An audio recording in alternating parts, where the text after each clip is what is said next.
Picking a quarter off the ground once saved my life. What is your most lucky experience? I think this happened in 9th grade. I was just laying on my bed using my laptop. I had been like that for hours, and I suddenly decide I'm hungry and go grab a snack from the kitchen.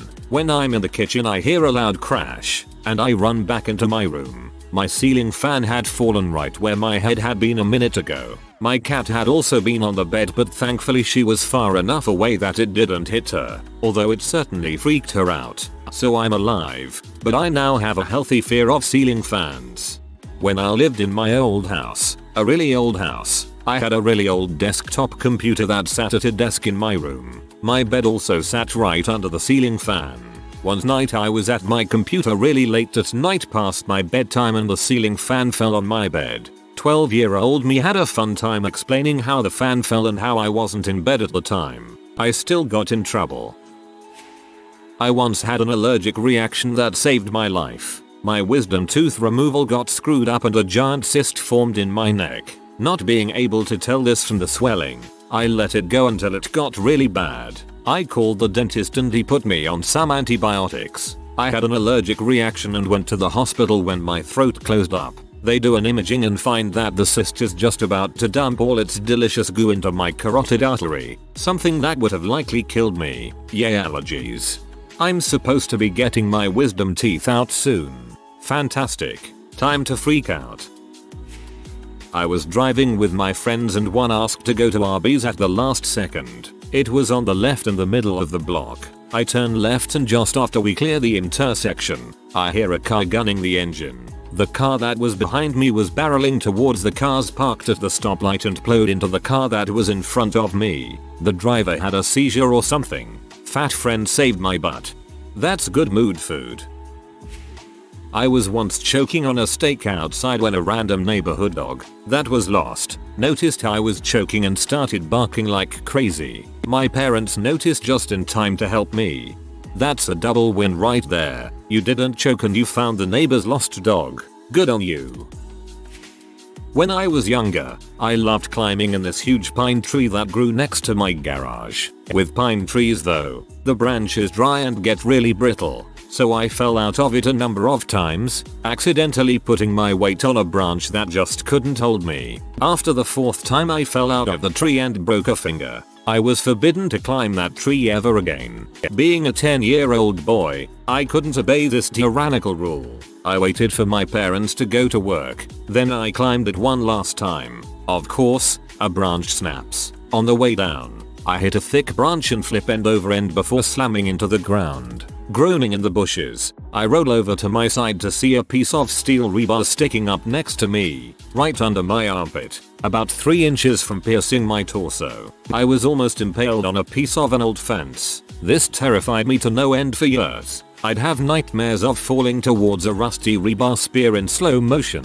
I think that if I hadn't hit that other branch on the way down, or even went off that branch in the other direction, I would have speared myself and lay there dying for hours. At least it didn't ultimately end up with your paralysis and your treasonous father's beheading. Alright, so, my mother used to swear that this entire story is because of divine intervention. It's a cool story either way. I lived in a trailer park for most of my childhood, in my small town, which was almost too new to have many stick-built houses. The trailer park was actually rather nice. Well-kept lawns, gardens, etc. We lived there until I was about 14, at which point my parents were considering moving to a town 40 miles away. My mother was for it, my father against. We drove by this one white house in my town. Beautiful lawn, trees, etc. The previous owners really took care of it. My mother offhandedly said now, if that house ever came up for sale, we could stay in this town. 2 weeks later, it went up for sale. 2 weeks after that, we won the bid for it. A week after that, we sold our old house and moved into the new one. A week later, the trailer park we had been living in was destroyed by a F4 tornado. We watched the tornado happen from our back porch, before we watched the trampoline come flying out of the yard like a frisbee and decided to take cover. Spent most of that night at the local clinic. My mom and dad were EMT certified, so they were needed to help the survivors. I was in charge of keeping the little kids calm that had been in their house when it flipped over 12 times, and they still couldn't find their parents. It was all over the news the first time my little town of 1,500 had ever been on national television. It took weeks of effort from everyone in the town to clean up and get FEMA houses in there. I spent a lot of time helping hand out food at the local gym. The house we moved out of was never found. The frame was completely missing. The gentleman who bought our house was one of the 2 casualties. That week, a big news syndicate ran a feature story about the devastation, with the basis for the story being that the journalist had seen a wooden plank with the words "Give us this day" on it in the middle of the destruction. The wood above our dining room said "Give us this day our daily bread." TLDR. Moved out of a house a week before it was destroyed by a tornado. Give us this day. Freaking chills all up my spine. There was a time when I was mowing the lawn next to my driveway. I was turning the mower around to do another strip of grass when I itched the side of my head, covering my right eye with the back of my right hand. Right as I did this, a rock shot from side of the mower and hit the back of my hand right where my eye was. Still have the scar. I just scratched my head. Didn't save crap. 1994 or so, age 17. I was attempting to cross an intersection in my slow 82 Chevy Chevette. I did not see the car until a few seconds before it T-boned the driver's side of my car, but I was able to hit the gas just enough so that when the other car hit mine, it smashed the backseat area of the car. Had it connected with the front seat area, I could have easily been paralyzed or killed, but instead I had what the doctors called a jammed thigh bone. I didn't even break anything, but I still was on crutches for a few weeks. When I was about 7 years old, I fell through the ice on the lake behind my house. I was wearing ice skates, not easy to tread water with heavy blades on your feet. Well, the closest house to where I fell through happened to be the home of a fireman who happened to be in his driveway packing his truck for a fishing trip and happened to hear me yelling. He got there just in time to see me struggling to keep my head above water. The ice just kept breaking away every time I tried to hoist myself up and throw me a hose to pull me in, like a goddamn fireman. I know that feeling. I fell through the ice once. I didn't have skates on, but my problem was that I got swept under more ice that didn't break at first. When I was still a toddler, I had escaped my sister's ever watchful gaze and went outside where my dad was fixing the roof. He didn't notice me come out. According to our neighbor who witnessed the whole thing, I was standing right next to his ladder when he dropped his huge mallet directly where I was standing. Luckily, seconds before this happened, my cat came out of the backyard and I had waddled over to pet her. TLDR. Petting kitties saves lives. Yep, accidentally dropped it directly where you were standing. Not me, but my super awesome granddad. He always used to say that being a red-blooded American teenager saved his life in World War II. He was a ball turret gunner stationed in Italy. Ball turret gunners had some of the lowest life expectancies in the Army Air Corps, seeing as they were constantly exposed to enemy gunfire. Since the job was so dangerous, gunners got certain perks. One of those perks was a nice bicycle. Granddad was riding around Italy when he saw this amazingly gorgeous Italian woman. Hottest woman he'd ever seen. He did what any 18-year-old boy would do. He stared at her. Then he fell. He broke his collarbone and was hospitalized. He was scheduled for a flight later that day but obviously couldn't go up. That flight was shot down and all the crew were killed. And so, I thank my lucky stars every day that granddad had a thing for hot Italian chicks. Otherwise, I wouldn't exist. TLDR. Boner saved my granddad's life. When I was in high school, I was supposed to go out to my family's lake house for the weekend and my mom ended up getting food poisoning and we couldn't go. My boyfriend was having a party that night and I decided to just drive over there and ended up walking in on him cheating on me. The lucky part is I was so in love with this guy I probably would have married him right after graduation and been the wife of a drug addicted butthole that has spent more time in jail than out since then.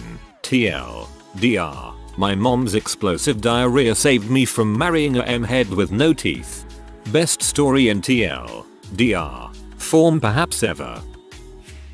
I was driving to a cabin with my mom last summer when we noticed a pack of wolves in the middle of the dirt road we were on. There was forest on either side of us, so we couldn't go around until they moved. We sat there for at least half an hour as they walked up to the car and stared at us. Coolest experience I think I had last year. Once they decided to go back into the woods, we continued driving. Once on the highway we got stuck in a crap ton of traffic and started resenting the wolves. Turns out 20 minutes earlier there was a 10+ car pileup involving an oil tanker and an explosion. Chances are we could have been involved if not for the wolves. Dude, you not only got to see wild wolves up close, but you got to see magical, life-saving, wild wolves up close. I was passenger in the car, driving back home with my 2 friends a few years ago in the winter time. My buddy was too tired to drive at one point, so he pulled over in the right hand shoulder and we switched. I take a look to my left, and as I'm about to pull out, car in drive, taking foot off the brake, I realize that I didn't adjust my rear view mirror. I adjust it, and see 2 things. My friend laying across the backseat taking a nap, and a green car hauling butt in the shoulder, headed directly towards us. The car must have been going 80+ mph, since it was going faster than everyone in the right and left lane. I immediately hit the brake again, and the second I do the lady gently sideswipes us. She loses control of her car, does 2 complete spins, and rolls off the side of the thruway, down a hill, wedging herself between 2 trees. There were only some minor scrapes on the side of our car. Her car, totaled. If I hadn't looked at the rearview mirror, 2 things could have happened. We would have gotten hit dead on while stationary, and my friend would have been a serious projectile, or we would have gotten T-boned and fricked just as bad. The best part? My friend waking up after the car gets swiped, groggily saying what happened and then watching the horror on his when he sees this lady's car get owned. She was totally fine. BTW. TLDR. Lady loses control of her car, almost turns my friend into human football. I have told this story on Reddit a while ago I am sure. I used to live in Christchurch, New Zealand. One day my girlfriend and I were having lunch in the city. We get some fried rice. $2 rice is awesome. We forget to buy a drink, so after we finish our meal we line up to get a Coke. But because it was lunchtime it was really filling up. So we decide to leave the shop and get a drink elsewhere. We leave the store, walk outside when a massive earthquake hits. The shop front where we were falls in on itself. 30 seconds earlier we would have been in trouble. I have a friend that decided to fly out of Christchurch a day early and head to Australia. Her flight left an hour before the quake. Finds out later her hotel had collapsed, where she probably would have been packing at the time. I was about to cross an intersection when I swear I heard a voice next to me say stop. I did stop, in confusion as there was no one around but myself, and watched as a city bus flew past me at well over the posted speed for that road. It was on a blind intersection and even if I had checked both ways, I probably would still have been hit if I had crossed. I may be USSS, I may be USSS, I may bus. It happened the exact thing to me. I went to get my driver's license with 2 other friends and I was told I needed another copy of my ID. When we came back after getting it, I accidentally dropped a worthless 10 Mexican cents coin, and then a friend stopped to pick it up, and we all stopped. That exact moment, we heard freaking tires screeching and a car crashed right in front of us. You don't realize how close it was until some minutes later. We couldn't do anything but laugh and keep that coin. My friend still has it. I like to leave coins at intersections to mess with people's heads. This is a story about my older brother Jack, younger brother Dan and father. They were vacationing in Scotland. At the time they were both avid hikers and wanted to traverse the mountains there. It was an extremely windy day, even for Scotland, and they were having a bit of trouble making it up their trail for the day. Dan had to hold on to my dad's jacket to keep from being blown over. Still, they managed to make slow progress. Towards the top of the mountain, there was a lookout they decided to stop at. My dad and little brother sat down to get some rest, while Jack leaned against a large boulder. It was a beautiful view, right on the edge of a cliff, and you could see for miles. As they were relaxing, there was a loud noise, and suddenly the boulder shifted and started rolling. It went over my father's leg, who yelled out in pain. The shifting rock made my older brother off balance, and he started to fall backwards, off the cliff. He locked his fearful eyes with my father, who didn't have time to do anything as he fell. It was a knowing look, a look that said goodbye, I love you, it's okay. My little brother was too shocked to react quickly enough either. At that exact moment, a huge gust of wind blew behind Jack, pushing him up enough to regain his balance. He then ran to my dad and little brother, embracing them. My dad's leg ended up being broken, and they took a long time getting back down the mountain with Jack supporting him. They ended the trip that day, heading back to the US. I cry every single time I think about this story. My brother is my hero, and I don't know what I would have done without him had he actually fallen that day. Nature and luck were with him. That crap cray, probably the most divine intervention happening I've read about here. Glad it all worked out.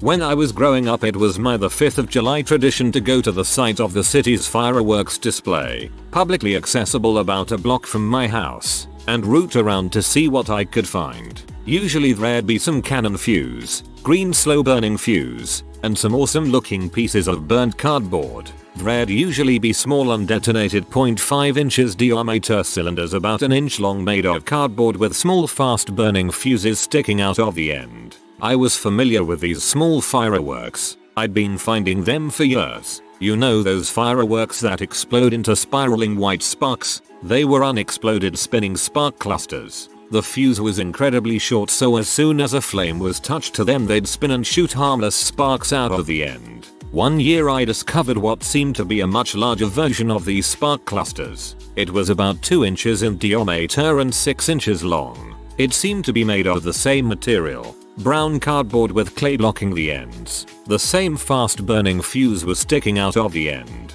I returned to my friend's house and we started firing off all of our loot, mostly the small spark bombs and a few other goodies. When it was time for the grand finale, I pulled out the gigantic spark cluster and put it on the ground. I lit the lighter, held the flame out towards the fuse and stopped myself. I realized that I wouldn't have a good view of all of the sparks if I was so close. I looked around and found a bottle rocket that we hadn't fired with a 1.5 inches green fuse and rested it on top of the large cylinder. Surely 1.5 inches of fuse will be enough for me to get a good view of the sparks. I lit it and turned. I was wrong. I made it maybe 10 feet before this thing freaking exploded. I don't mean exploded in the whoa that was awesome sense. I mean exploded in the where is my shirt and why is there a hole in the asphalt sense. My friend and I instantly ran into the house, safe from the inevitable police arrival, and ran upstairs laughing the whole time. It wasn't until we got upstairs that I realized that my shirt had been torn off. Later inspection of the detonation site revealed a 1 inch shallow crater in the asphalt about 8 inches wide. If I hadn't added that bottle rocket I would have, at best, lost an arm. Reminds me of when Mythbusters tested if you could blow somebody's socks off with an explosion. The myth failed, but a shirt, My story is quite similar actually. I was crossing a crosswalk on my way home from work at 8 AM. I dropped my iPod and stopped to pick it up, and as I stood up, there's a bus in front of my face going at least 40 miles per hour in a 20 mile per hour zone. I almost shat myself. My last day in Iraq, November 26, 2006. I was struck in the leg by a stray bullet. Had I not leaned over to fart in my sleeping friend's face, it would have hit me in the chest. Flatulence saved my life. Oh man, I've had my share of near misses, but I think this one takes the cake. I was at this nightclub with a few buddies. It was a really shady nightclub, the kind with lots of fights, drugs, and all that fun stuff. I only went because it was $3 beer night, so I'm just doing my thing, and I spot out a pretty foxy looking young lady holding a drink and dancing by herself. We chit-chat a little, and we're both a little tipsy at this point. As we're making some good conversation, I notice a guy who looks exactly like Will Ferrell walk by in the background, and mind you, I was drunk so my mind may have been playing tricks on me. I tilt my head to the side to get a closer look, and right when I do that, a fist scrapes by my ear from behind. Turns out the girl had a boyfriend and he wasn't too happy about me chatting up his special lady, but since he missed the hit, and he was pretty drunk himself, he stumbled and collapsed on me. My buddies saw this and rushed over to help by suppressing the guy. We booked it out of there and never went back. TL. DR. Chatting with lady in club. Angry boyfriend tries to donkey punch me and misses because I drunk saw Will Ferrell. My family and I used to go on a hike a lot. When I was little, we trekked into a wild, no-trail mountain. It rained the day before so the ground was still muddy. We were walking on a ledge with no guardrails with wet mud. As soon my mom warned me to be careful not to slip. I slip and fall off the ledge that was about 70 degrees in angle and at least a couple 100 feet down. Then, miraculously my dad jumps and grabs me by my shirt with one hand and grabs a tree with another and pulls me up using both of his arms. I only had few scratches and was okay thanks to my Superman dad and his Asian reflex. His Asian reflexes. He quickly did the math to determine if the tree could hold both yours and his weight and the force needed to lift you to safety.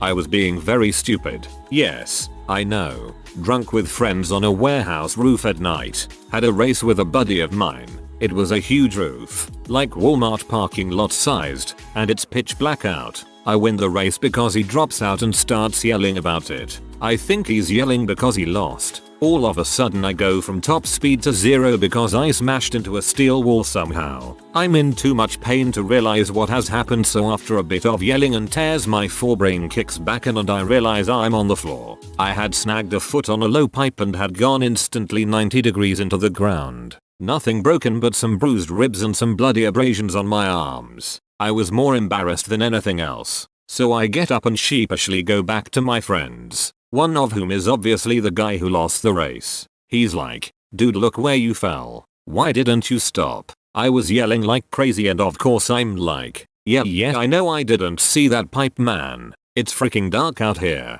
Who puts pipes on a roof anyways, he says. No, freaking crap, man. Look, and points at where I fell. The pipe was about 10 feet from the edge of the roof. If I hadn't tripped on it I would have done a Carl Lewis right off into oblivion 5 stories down into the parking lot, aka my grave. Felt the cold fingers of the Reaper that night, but Sirio fooled my butt out of there. Not today, mother.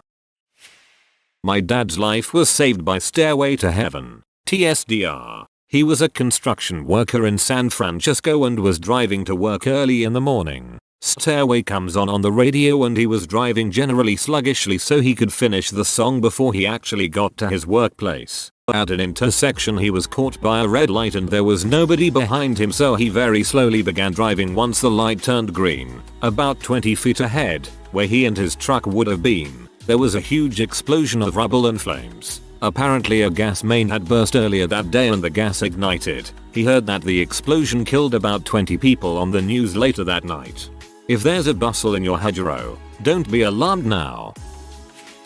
In a pretty busy city, I was waiting at the crosswalk for the lights to change. The light changed to walk. I walked about to the middle of the road and immediately tripped on my shoelaces and fell onto the roadway in front of a car waiting for me to cross. Right as I hit the pavement, a truck ran the adjacent red light and whizzed right in front of me at 70 miles per hour, tailed by a cop with his lights and sirens blaring. Being horribly clumsy saved me from a horrible truck-related death.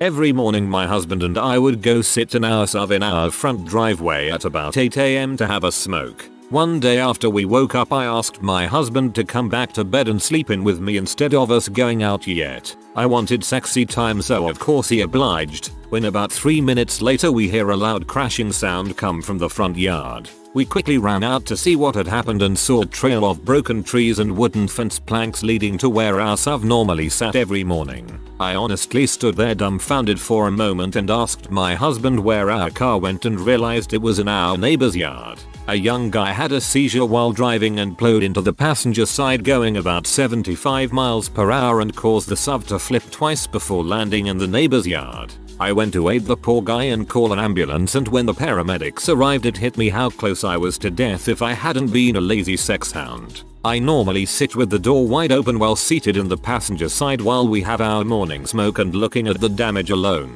I most surely would not have survived. TLDR. I was saved from certain death by being frisky and lazy. Most of the time, sex will either create or save lives. Rarely will it kill, but if it does, it is usually because the person was already a murderous loony or AIDS. When I was 9, our air conditioning system broke, so a friend of my mom, who is also a police detective, came to look at it. As he was walking to the front yard to leave, I called out to him, "Helmer, wait." He stopped and turned around to see what I wanted, and just as he did, I forgot what I was going to say. Just then tires screech and a Trans Am comes careening around the corner and slams into his unmarked cruiser, seriously doing 40 miles per hour at impact. He draws his weapon and yells, "Freeze, mother." He would have almost certainly been between the cars if I had not said something. Helmer is such a cop name. I was hiking in PA and came to a vista at the top of a mountain. I was standing there, taking in the view, when I heard some leaves rustling at my feet. I looked down and there was a large rattlesnake about an inch from where I was standing. I had stopped just short of stepping on it. At the time I didn't even think about how close I had come to stepping on it. I just thought it was freaking cool that I was seeing a wild rattlesnake. If you are new to the channel, you can subscribe. I publish new videos every day. Until then, check another video.